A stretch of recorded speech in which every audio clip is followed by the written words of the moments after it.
I never thought I would end up in this situation. Falling in love with my brother's best friend wasn't something I planned, and it definitely wasn't something I could control. It just happened, quietly at first, then louder, stronger, until it consumed me completely. His name was Michael. He and my brother Daniel had been friends since middle school. They were inseparable, always together, always laughing at things no one else understood. Michael was practically part of our family, constantly showing up at our house, grabbing snacks from our kitchen, sitting on our couch as if it were his own. At first, I barely noticed him. To me, he was just Daniel's friend, the tall guy with messy brown hair and that lazy smile that made everyone instantly comfortable around him. But over time, something shifted. Maybe it was the way he'd always hold the door for me without thinking, or how he'd ask about my day even when no one else seemed to care. Or maybe it was simply the way his laughter filled the room, making everything seem brighter. Whatever it was, I found myself waiting for him to come over. My heart would skip when I heard his voice in the hallway.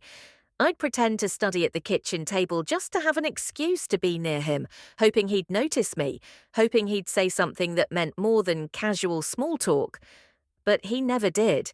To him, I was just Emily, Daniel's little sister. I tried to fight my feelings.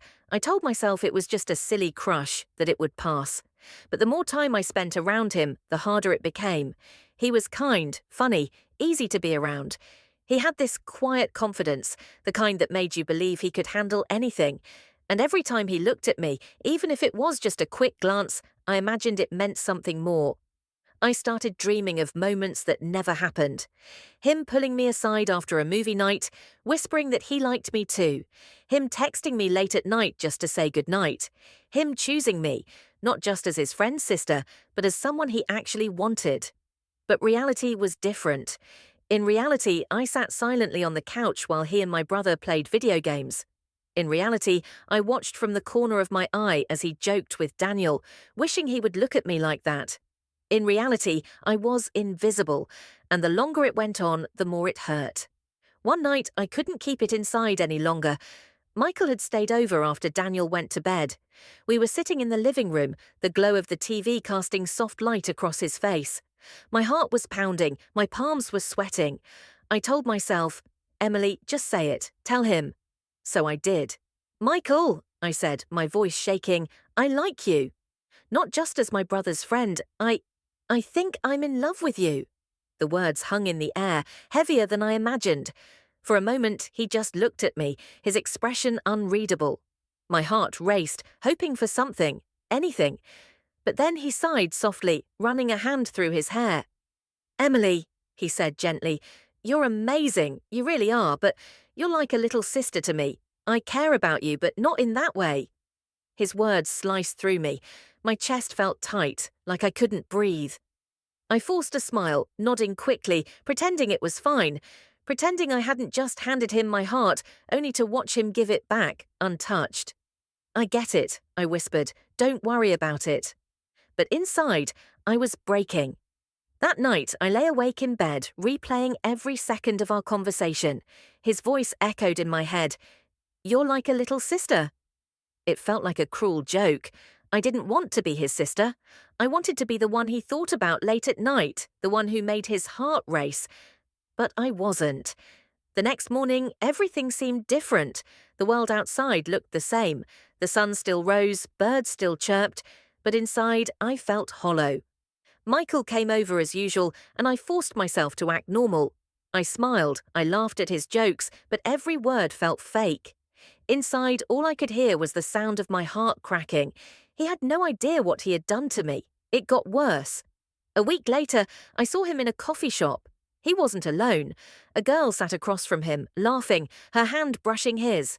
She was beautiful, long wavy hair, perfect smile, the kind of girl who looked like she belonged in a magazine. And the way he looked at her, it was the look I had dreamed of, the look I wanted for myself. My stomach dropped. My legs felt weak as I walked out of the cafe, tears burning my eyes. The city buzzed around me, people talking, cars honking, but it all blurred into silence.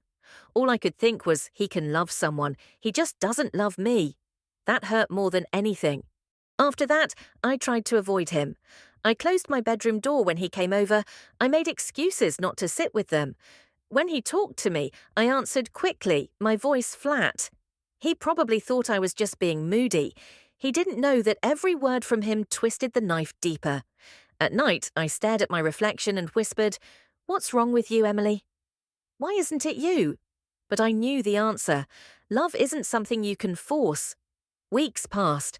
I learned to carry the pain like a secret weight. Sometimes it crushed me, like when I heard his laugh from down the hall. Sometimes it was just a dull ache, like a bruise that never healed. But slowly, I started to find pieces of myself again. I spent more time with my friends, threw myself into drawing and studying, tried to remind myself that there was more to life than a boy who didn't love me back. Still, every time I saw him, the wound reopened. And then came the night that nearly broke me all over again.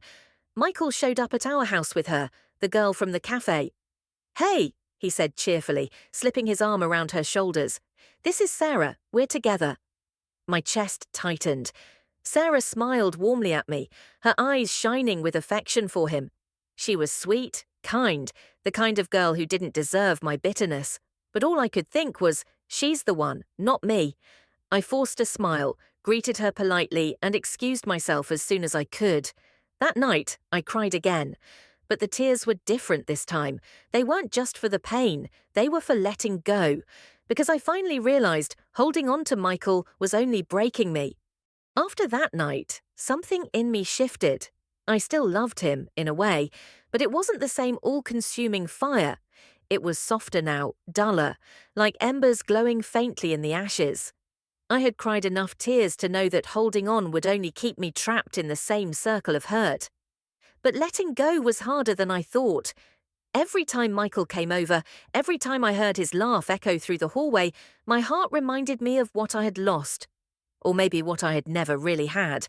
I tried to tell myself that Sarah was good for him, that he deserved happiness, that my feelings didn't matter, but deep down, I still ached. I was learning the painful truth. Sometimes love isn't about winning. Sometimes it's about stepping back, even if it tears you apart. I remember one afternoon vividly. Michael and Sarah were in the kitchen with Daniel, laughing over some inside joke. I walked in to grab a glass of water, pretending not to care, but Michael looked up and smiled at me the same way he always did, that easy, familiar smile that used to make my heart flip. But this time, something changed. I saw his smile not as a secret code, not as a hidden confession, but just what it was. A friendly gesture. Nothing more. And for the first time, I didn't crumble inside. It still hurt, of course, but I realized that maybe I was stronger than I thought. Over the weeks, I started reclaiming myself. I went out with friends more often, said yes to things I usually avoided.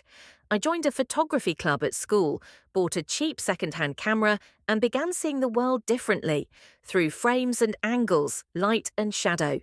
It gave me something to focus on besides him. Some nights I would still lie in bed, replaying moments with Michael, but those nights became fewer. The pain wasn't gone, but it was no longer the center of my world.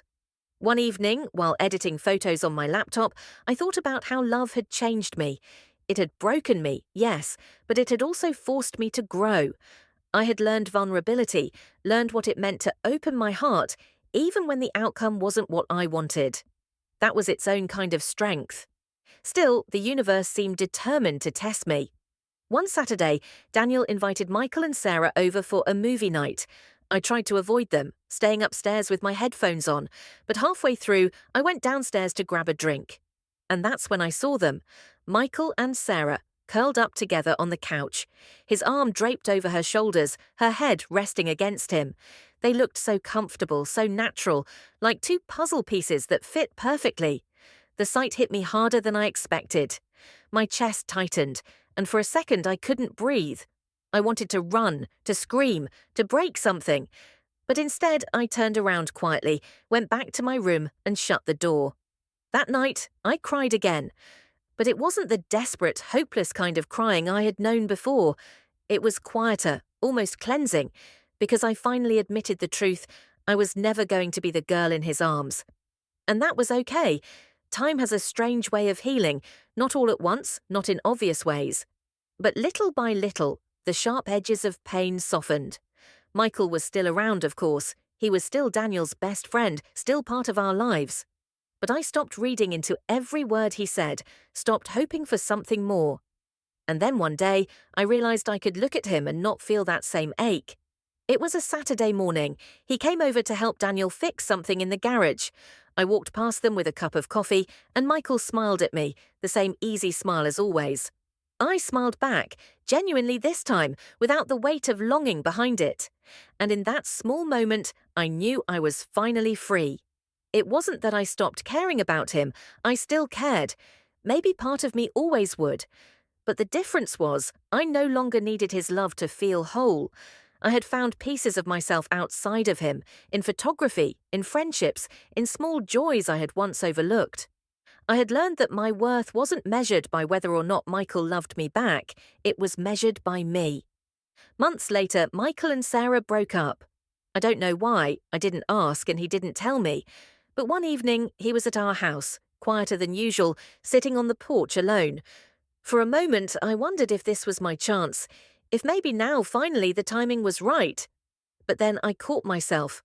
I realized that if we ever were to happen, if he ever saw me differently, it had to come naturally, not as a rebound, not because he was lonely, and maybe it would never happen at all.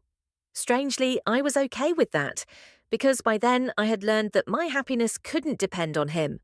Sometimes, late at night, I think back to the girl I was when I first realized I loved him, the girl who stayed up imagining confessions and fairy tales, the girl who believed that love alone was enough. I want to hug that version of myself, tell her that it's okay, that heartbreak doesn't mean she's unworthy, that sometimes the person we fall for just isn't meant to be ours. And that doesn't make the love any less real, it just makes it human. Now, when I see Michael, I see him for what he truly is. A good person, a loyal friend to my brother, someone I once loved with my whole heart. But I don't see him as my missing piece anymore, because I've learned that I was never missing anything. I was whole all along. And that's the hardest, most beautiful lesson love has taught me. Sometimes the greatest love story isn't about finding someone else, it's about finding yourself.